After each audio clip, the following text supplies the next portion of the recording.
अस्सलाम वालेकुम। आज के लेक्चर में हम पियर्सन कोरिलेशन को डिस्कस करेंगे। सबसे पहले हम इसकी डेफिनेशन देखते हैं। Correlation is a measure of the degree to which any two variables vary together. In other words, two variables are said to correlated if they tend to simultaneously vary in same direction. यानी अगर हमारे पास variable किसी भी direction में move कर रहे होंगे, so it means that there is a correlation. Correlation दो तरह की होती है, positive correlation and negative correlation. If both variables tend to increase or decrease together, the correlation is said to direct or positive, otherwise negative. यानी अगर हमारे दोनों variables same order में चल रहे हो, यानी अगर एक वेरिएबल हमारा इंक्रीजिंग ऑर्डर में जा रहा है तो दूसरा भी इंक्रीजिंग ऑर्डर में ही हो, तो देन कोरिलेशन डायरेक्ट या पॉजिटिव कहलाएगी। और अगर हमारा एक वेरिएबल इंक्रीजिंग ऑर्डर शो कर रहा है और दूसरा डिक्रीजिंग ऑर्डर में जा रहा है, तो it means that there is a negative correlation.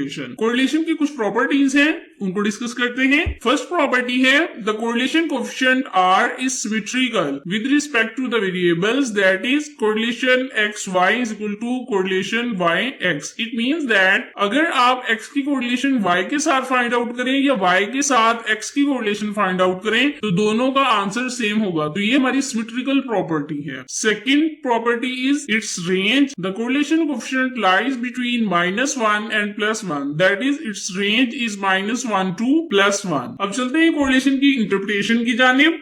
Correlation हमने डिस्कस किया कि -1 से +1 के दरमियान होती है। तो अब हम इंटरप्रेट करते हैं कि हमारा जो आंसर है वो जरूरी तो नहीं कि -1 ही हो या 0 हो या 1 हो, इनमें डिफरेंट केसेस हो सकते हैं। तो अब हम उनको डिस्कस करते हैं। अगर -1 से मुराद कि अगर हमारे पास नेगेटिव वैल्यूज आ रही हैं, फॉर एग्जाम्पल अगर एग्जैक्ट -1 आंसर आता है, it means that there is a strong negative linear relationship. अगर -0.5 आ जाए, so it means that there is a moderate negative linear relationship. And third, अगर हमारी correlation coefficient की वैल्यू -0.3 हो जाती है या -0.2 हो जाती है, so it means that there is a weak negative linear relationship between our variables. अगर exact 0 हो जाए, so it means that there is no relationship between our variables. अगर +0.5 आ जाए, so it means that there is a moderate positive linear relationship. इसी तरह से अगर हम 0.5 से भी कम वैल्यू आ रही है लेकिन पॉजिटिव है, so it means that there is a weak positive linear relationship. और अगर हमारे पास एग्जैक्ट +1 आ जाए answer, so it means that there is a strong positive linear relationship between our variables. इसके अलावा इसकी टेस्टिंग हाइपोथेसिस भी होती है। तो उसके लिए जो नल हाइपोथेसिस होता है, हम टेस्ट करते हैं कि हमारा जो कोरिलेशन कोएफिशिएंट है वो 0 है, यानी there is no relationship between our variable. और उसके अगेंस्ट हम अल्टरनेट हाइपोथेसिस बनाते हैं, R not is equal to 0, यानी there is a some relationship between our variables. Alpha mostly हम 5% लेते हैं और इंटरप्रिटेशन इस तरह से होती है कि if p value is less than our level of significance यानी alpha, then we reject h0 and conclude that there is no relationship between our variables. तो अब हम चलते हैं r पे और रन करते हैं पियर्सन कोरिलेशन कोएफिशिएंट को। तो r पे कोरिलेशन को रन करने के लिए मैंने एक एग्जांपल ली है जिसमें एज और इनकम है। अब देखिए, अगर हम एक सपोजिशन बनाते हैं कि बगैर कोरिलेशन को रन किए अगर हम सपोज करें, अगर हम वैसे देखें कि there is a relationship between age and income, हम अंडरस्टैंड करते हैं कि जैसे जैसे किसी भी पर्सन की एज इंक्रीज करती है वैसे वैसे उसका एक्सपीरियंस इंक्रीज करता जाता है, उसकी जॉब में इंप्रूवमेंट आती जाती है और इसी के अकॉर्डिंग उसकी इनकम में भी इजाफा हो जाता है। So let's see correlation coefficient हमें क्या बताता है कि एज और इनकम में किस तरह का रिलेशनशिप है। First of all we convert our data into data frame. तो ये हमने अपने डाटा को डाटा फ्रेम में चेंज कर लिया ताकि हमारे डाटा की विजिबिलिटी अच्छी हो जाए और हमें पता चल सके कि किस एज के कॉरस्पॉन्डिंग इनकम क्या है। तो अब हम चलते हैं कोरिलेशन की जानिब। कोरिलेशन की कमांड को रन करने से पहले हम देख लेते हैं कि अगर हमें कोरिलेशन के मुतालिक कोई भी हेल्प चाहिए हो तो आर हमें प्रोवाइड करता है और उसके लिए हेल्प की कमांड यूज होती है। आपने हेल्प राइट करना है और यहाँ पे core.test राइट करना है। आपके लैपटॉप में, आपके पीसी में जो भी ब्राउजर होगा उसमें इंफॉर्मेशन हमें प्रोवाइड कर दी जाएगी बगैर इंटरनेट के। तो यहाँ पे हमें इसके फार्मूलाज भी मिल सकते हैं और इसकी एग्जांपल भी है। आप जो भी यहाँ से इस्तेफादा हासिल करना चाहें आप कर सकते हैं। कोरिलेशन को रन करने के लिए कोर की कमांड यूज होती है। आपने COR राइट करना है और अपने दोनों वेरिएबल्स को एंटर कर देना है जी। तो हमारी कोरिलेशन कोएफिशिएंट की वैल्यू है 0.5656818। अब हमने डिस्कस किया था कि कोरिलेशन की एक सिमेट्रिकल प्रॉपर्टी होती है कि अगर हम एज की इनकम से कोरिलेशन लें या इनकम की एज से, तो दोनों का आंसर सेम आएगा। सो लेट्स सी जी। तो देखिए दोनों आंसर्स हमारे सेम है। सो सिमेट्रिकल प्रॉपर्टी होल्ड करती है कि दोनों के आंसर सेम आएंगे अगर हम फर्स्ट वेरिएबल की कोरिलेशन सेकंड वेरिएबल से लेते हैं या फिर सेकंड वेरिएबल की कोरिलेशन फर्स्ट वेरिएबल से लेते हैं। इसके अलावा कोरिलेशन को फाइंड करने के लिए एक और भी कमांड यूज होती है जो हमें तब ज्यादा यूजफुल होती है जब हमने पियर्सन कोरिलेशन के अलावा स्पीयरमैन को या कंडॉल को फाइंड आउट करना हो, क्योंकि आर्मी जो बाय डिफॉल्ट कोरिलेशन प्रोवाइड की जाती है दैट इज पियर्सन कोरिलेशन। तो अगर हमने पियर्सन के अलावा किसी और को फाइंड आउट करना हो तो हम इस कमांड को यूज करते हैं। यहाँ पे हमने लिखा था एज और इनकम। तो अब आपने इसमें मेथड लिखना है और आपने जो भी कोरिलेशन फाइंड आउट करनी हो आपने उस कोरिलेशन का नेम यहाँ पे राइट करना है। अभी हम पियर्सन ही राइट कर रहे हैं। तो ये देखिए हमारा आंसर वही है जो कि यहाँ पे था। तो अब हम चेक करने के लिए चेंज कर लेते हैं, हम पियर्सन की जगह स्पीयरमैन लिख के देख।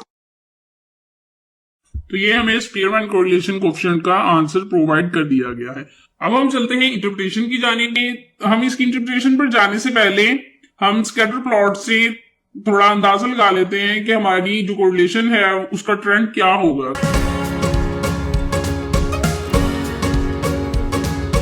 तो देखिए यहां से भी हमें अंदाजा हो रहा है कि हमारी जो कोरिलेशन है वो पॉजिटिव है, यानी एज और इनकम में पॉजिटिव रिलेशनशिप पाया जाता है। अगर आप स्कैटर प्लॉट को क्रिएट करने के बारे में मजीद जानना चाहते हैं तो मेरे चैनल पे विजिट कीजिएगा, स्कैटर प्लॉट को क्रिएट करने की वीडियो जरूर देखिएगा। अब हम चलते हैं इसकी इंटरप्रिटेशन की जानिब। हमारी कोरिलेशन कोएफिशिएंट की वैल्यू थी 0.5656818। So we can see that there is a moderate positive association between age and income. तो ये प्रूव हो गया कि हमने जो स्टार्टिंग में सपोजिशन बनाई थी कि एज और इनकम में पॉजिटिव रिलेशनशिप पाया जाता है, तो यहाँ पे भी हमें कोएफिशिएंट कोरिलेशन से भी पता चल रहा है कि उनमें पॉजिटिव रिलेशनशिप ही पाया जाता है। तो अब हम चलते हैं पी वैल्यू की जानिब, तो देखते हैं कि पी वैल्यू हमें क्या बताती है।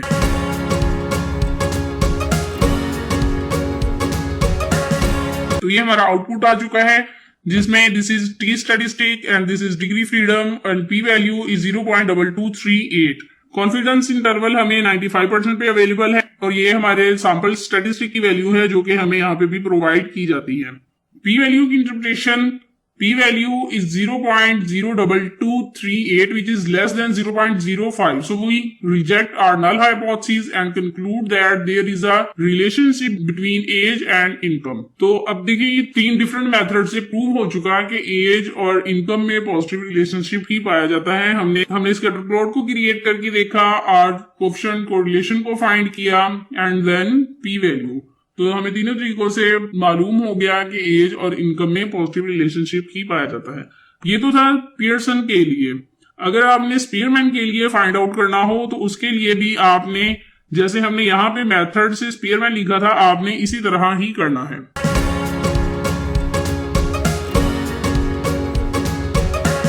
तो ये हमारे पास स्पीयरमैन की कॉरस्पॉन्डिंग आ चुका है। जिस तरह हमें आर में by default Pearson correlation provide की जाती है, इसी तरह से बाय डिफॉल्ट जो कॉन्फिडेंस इंटरवल प्रोवाइड किया जाता है वो 95% पे होता है। अगर आपने 95% के अलावा किसी और से फाइंड आउट करना हो तो आपने इसी कमांड में CONF की कॉरस्पॉन्डिंग आपने जो भी लेवल ऑफ सिग्निफिकेंस रखना हो उसको यहाँ पे राइट कर लेना है।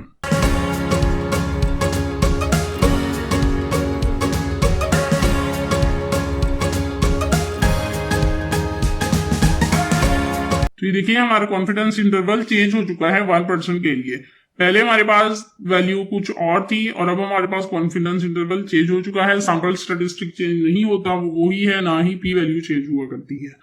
एक और इम्पोर्टेंट बात ये है कि बाय डिफॉल्ट आर में हमें जो टेस्ट स्टैटिस्टिक प्रोवाइड किया जाता है वो 2 टेल्ड होता है। अगर आपने 1 टेल के लिए फाइंड करना हो तो आपने इसी कमांड में मजीद इजाफा करना होता है ALT का, यानी alternative test is equal to, अगर ग्रेटर देन हो तो आपने इन्वर्टेड कॉमास में ग्रेटर देन राइट करना है, अगर लेस देन हो तो आपने इन्वर्टेड कॉमास में लेस देन को राइट करना है। फॉर एग्जांपल अगर हम यहाँ पे ग्रेटर राइट करें तो अब ये हमें जो रिजल्ट प्रोवाइड किया जा रहा है वो ग्रेटर देन के लिए है। इसी तरह से अगर आपने वन टेल के लिए फाइंड आउट करना हो और लेस देन के लिए फाइंड करना हो तो आप यहाँ पे लेस राइट करेंगे। तो अब देखिए हमारी पी वैल्यू भी चेंज हो चुकी, हमारा कॉन्फिडेंस इंटरवल भी 1% के लिए चेंज हो गया क्योंकि हमने यहाँ पे उसी कमांड को रीयूज किया है और जो हमारा सैंपल एस्टिमेट था उसकी वैल्यू एज इट इज है।